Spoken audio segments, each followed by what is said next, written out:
पूर्व मंत्री व सीडब्ल्यूसी सदस्य कमलेश्वर पटेल आज अल्प प्रवास पर रीवा पहुंचे, जहां उन्होंने पत्रकारों से चर्चा करते हुए पहलगाम आतंकी हमले पर दुख व्यक्त करते हुए कहा कि कांग्रेस पार्टी सरकार के साथ खड़ी है। आतंकी किसी जाति धर्म के नहीं होते, ऐसे लोगों पर कठोर कार्रवाई करनी चाहिए। उन्होंने इस दौरान कहा कि राहुल गांधी की वजह से सरकार ने जातिगत जनगणना का ऐलान किया है। हम इस काम के लिए लगातार सरकार को जगाते रहेंगे। पहलगाम की जो घटना घटित हुई है ये बहुत दुर्भाग्यपूर्ण है, बहुत दुखद है। इसकी जितनी निंदा की जाए वो कम है और सरकार सिर्फ ये कह के कि ये सरकार की तरफ से चूक है, इससे भरपाई नहीं होती है। सरकार को सबसे पहले तो रक्षा मंत्री, गृह मंत्री को इस्तीफा देनी चाहिए, पर सच बात तो है कि इनके नैतिकता नाम की कोई चीज़ नहीं है। और दूसरा, कांग्रेस पार्टी ने जैसे ही घटना घटित हुई है, राहुल गांधी जी भी बाहर थे, अमेरिका में थे, वो यात्रा स्थगित करके आ गए। मोदी जी तो अगले दिन आए हैं और आके बिहार रैली करने चले गए।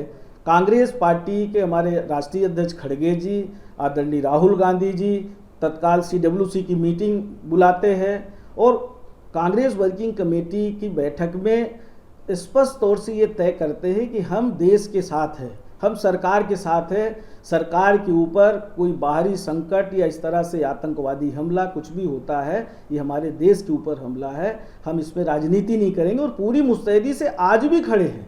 पर दुर्भाग्य है, सर्वदलीय बैठक में देश के प्रधानमंत्री नहीं आते।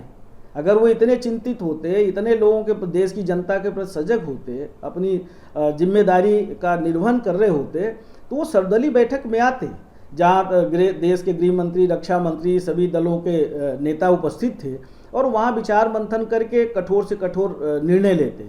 वक्तव्य तो आ गया कि हम दाना पानी बंद कर देंगे, हम ऐसा कर देंगे, वैसा कर देंगे, पर अभी तक कुछ कर नहीं पाए हैं।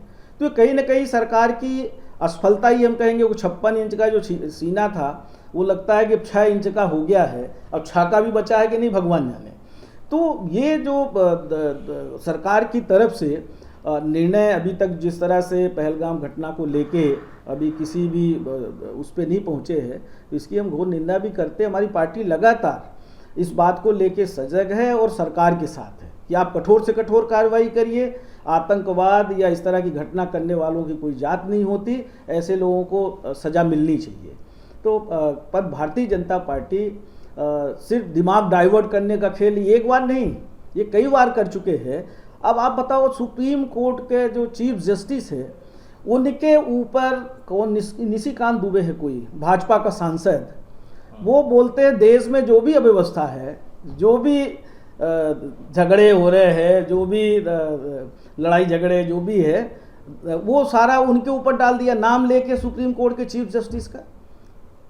ये कितनी दुखद बात है। यही तो हम बोलते हैं कि आज अगर सुप्रीम कोर्ट कोई सही बात करता है, कोई सही निर्णय लेते हैं, या कोई पत्रकार साथी सरकार के खिलाफ कुछ लिख दे, बोल दे, तो वो दुश्मन हो जाता है। तो ऐसे लोगों को पनिश करना चाहिए।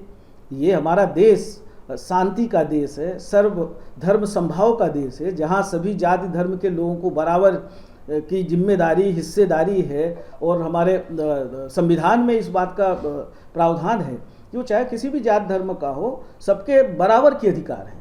और उसके बाद इस तरह के अगर कृत्य हो रहे हैं और संवैधानिक पद पे बैठे हुए लोग, सांसद, विधायक, मंत्री अगर इस तरह की अनर्गल बयानबाजी करे, सुप्रीम कोर्ट के खिलाफ टिप्पणी करे, तो फिर कहाँ से न्याय किसके पास मिलेगा। और अपनी कमियों को छुपाने के लिए कहीं ना कहीं ये इस तरह की बातें करके डाइवर्ट करते हैं।